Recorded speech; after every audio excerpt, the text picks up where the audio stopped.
அஸ்ஸலாமு அலைக்கும் வரஹ்மத்துல்லாஹி வபரகாத்துஹு. அல்ஹம்துலில்லாஹ்.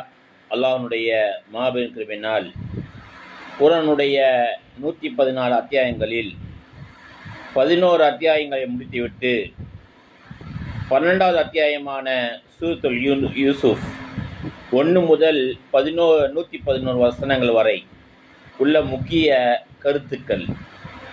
1. சூரத்துல் யூசுஃபுடைய முன்னுரை. 2. யூசுஃப் அலைஹிஸ்ஸலாம் அவர்களின் கனவு.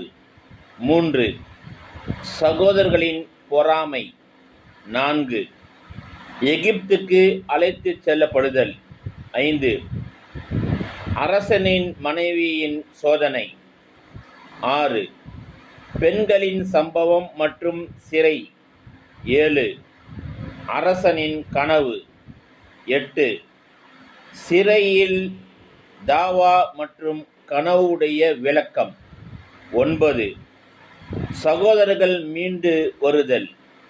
10. பின்யாமீன் தங்க வைக்கப்படுதல். 11. உண்மை வெளிப்படுதல். 12. குடும்பம் ஒன்று சேருதல் பற்றி அல்லாஹ் ரப்புல் ஆலமீன் சூரத்துல் யூசுஃபில் சொல்லி காட்டியிருக்கின்றான். இதை நாம் அறிந்து செயல்படும் மக்களாக அல்லாஹ் நம் எல்லோரையும் ஆக்கி அருள் புரிவானாக. அஸ்ஸலாமு அலைக்கும் வரஹ்மத்துல்லாஹி வபரகாத்துஹு.